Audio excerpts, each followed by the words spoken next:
Hello and welcome back to another episode of Generation Films. My name is American Ben. Let's be honest, the world more than ever could use a damn hero. Though I'll admit if someone told me that the whole Thanos snapping his finger thing was an option now, I might support it. It has upsides. Plus, where a lot of humans would disappear, so too would a lot of spiders and witches, along with many of those barbarians who pay with exact change at the supermarket checkout counter. You know who you are, and stop it. What you're doing is wrong. But I digress. We need a hero. One who will come along and unite us all against some maniacal bad guy. I did not hit her. It's not true. It's bullshit. I did not hit her. I did not.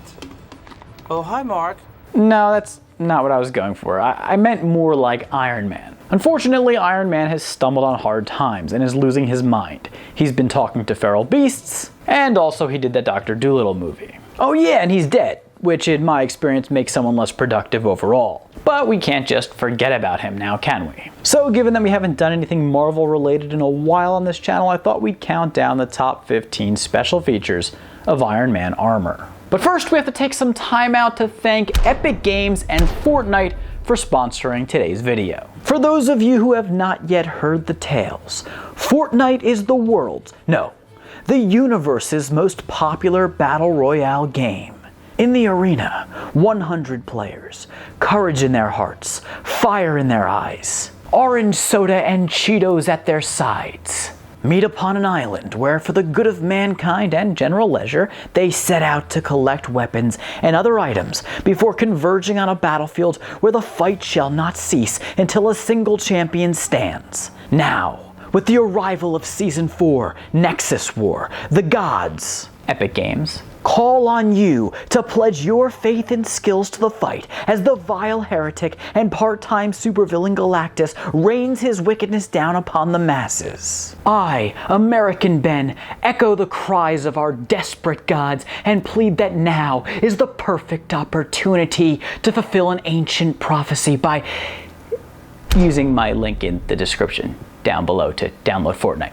Whether by way of Xbox, PS4, Nintendo Switch, PC, or mobile device, it doth not matter. Fortnite is available on all. And by favor of the heavens, anyone may download it for free. In Nexus War, you shall command Marvel's greatest heroes: Thor, Iron Man, She-Hulk, and Banana.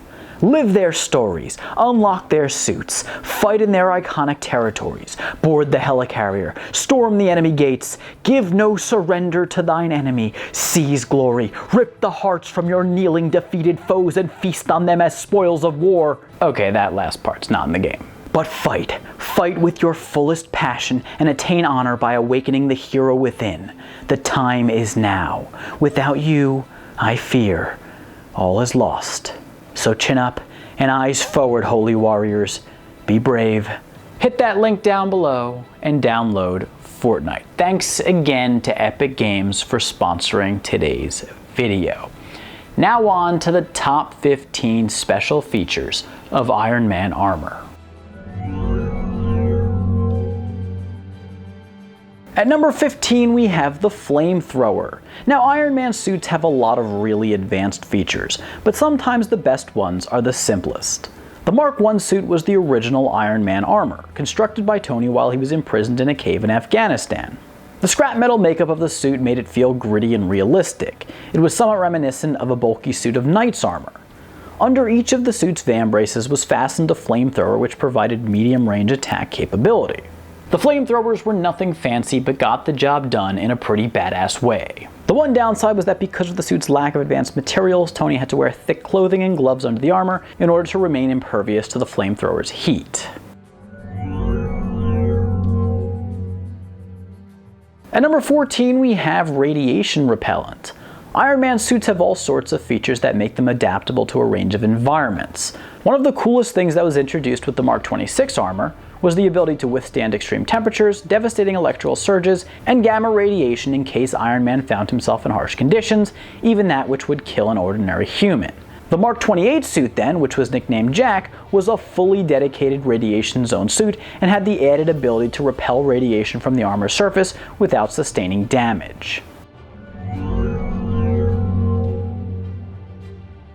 At number 13, we have the Hidden Blade. Again, I'm a fan of simple.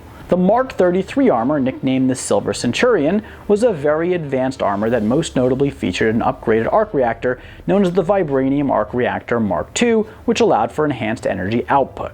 But the coolest feature of this suit was the extendable vibranium blades that could be activated from either of the gauntlets. The blades made the suit feel like something out of an Assassin's Creed Iron Man hybrid game. And I know that game doesn't sound like it would make any sense, but if Hawkeye can hack it with the Avengers, then I'm pretty sure Ezio can. At number 12, we have the Pneumatic Hammer. I really enjoyed some of the House Party Protocol suits that we saw in Iron Man 3 because they tended to have some more non-traditional features. One of those suits, the Mark 29, was a lightweight armor created specifically for operating in construction zones. It was nicknamed Fiddler as it had a giant pneumatic jackhammer for a left arm and a normal right arm which together resembled the differently sized claws of a fiddler crab. The hammer was able to generate exponentially greater power than the standard suit arm and could thus crush hard, dense objects. At number 11, we have an actual claw. If we include Fiddler, then we have to include Southpaw, or the Mark 34 suit. This was another specialized suit as it was designed to perform disaster rescue operations.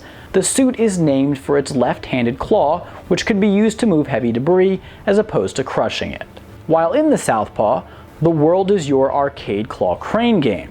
The Mark 35, nicknamed Red Snapper, was actually a more developed version of the Mark 34 and featured dual retractable pneumatic claws, which were also designed to be used in disaster situations or to deliver extremely excruciating pinches. At number 10, we have the Suitcase. The Mark V armor, known as the Suitcase suit, was the first suit to feature special portability functions. Rather than being just a few different pieces, the suit was composed of many very lightweight individual miniature plates, which together were capable of folding up into a briefcase for easy transportation and storage. All Tony had to do to don the suit was activate the briefcase and the armor would assemble over his body in just seconds.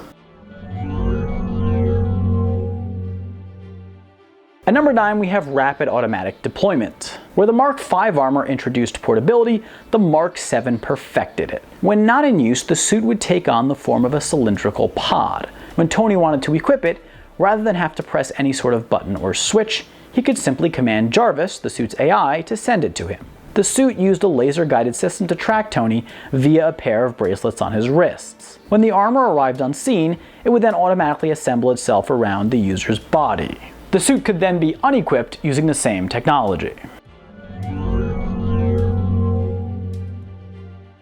At number 8, it's only logical at this point that we discussed the Mark 42's special assembly function. The suit, nicknamed Prodigal Son, was known for its ability to fly in separate pieces rather than as a large cylinder to the user and then assemble around his body piece by piece. A chip in the suit's forearm allowed Tony to communicate with the armor and call it to him remotely. At number 7, we have micro storage. This technology changed the game for the Iron Man armor when it came to portability. Previously, because the suits couldn't be so easily stored, they either had to be lugged around in a suitcase or had to fly to Tony when he wanted to equip one. Obviously, that creates a bit of a time and effort issue. Well, to some extent, the new micro storage tech that was introduced with the Mark 46 or Bleeding Edge armor alleviated this issue. Now, Tony could store the suit in small and confined spaces, which meant he could plant suits all over the place for quick access. At number 6, we have Wi-Fi mind control. With the Mark 47 suit, Tony continued to add to the suit's ease of access and use functions. In previous suits, in order to operate the armor's AI, Tony had to be wearing headgear and gloves and be completely focused. In the Mark 47, Tony installed a feature that allowed for the suit to be operated by his mind via Wi-Fi. If you come across these weapons again, call Happy. Are you driving? You know, it's never too early to start thinking about college. At At number 5, we have underwater operation. The Mark 37 suit, nicknamed Hammerhead, was made up of thick, heavily reinforced layers of armor, which gave it a bulky appearance. By reducing the space between its sections, and by integrating large ball joints at the knees, ankles, elbows, and shoulder, while eliminating unnecessary parts such as the neck, the suit was able to remain sealed even in extremely high-pressure environments, such as in the deep sea. The suit also featured high-power work lights and an internal oxygen supply, both which helped in underwater conditions. At number 4, if we cover underwater, we have to cover space flight as well. The Mark 39 suit, also known as Star Boost, introduced technology which allowed it to travel into suborbital ranges and operate in a vacuum. Its durable exoskeleton could of course withstand the cold temperatures and radiation of space. At number 3, we have the Micro Punch. The Mark 44 Hulkbuster armor was an extra heavy-duty modular suit made up of dense gold titanium alloy. The armor stood 11 feet high, about 3 feet taller than the Hulk in the MCU, and was the heaviest of all Iron Man armors as well. Best of all, it was built to fit a normal Iron Man suit inside of it, allowing the user double protection if he'd prefer to not just wear his underwear inside the Hulkbuster. Aside from the suit's durable armor, which could withstand the Hulk's attacks, the armor's coolest feature was a hulky sleep time micro-punching repeating system. At number 2, we go right back to the Hulkbuster suit with Veronica. Veronica was a mobile service module that would be deployed from a satellite in response to a Hulk rampage. It contained inside of it the Mark 44 armor and various extra parts for it, and could customize the Hulkbuster suit or replace broken and damaged parts on the go. Finally, at number 1, there's no way around it. We have to go with Nano Technology, the God feature. The Mark 50 basically perfected all aspects of every armor. Its nanotechnology basically made its abilities limitless. It can materialize just about any feature imaginable, whether wings for a boost in flight speed and stability, or a projectile clamp.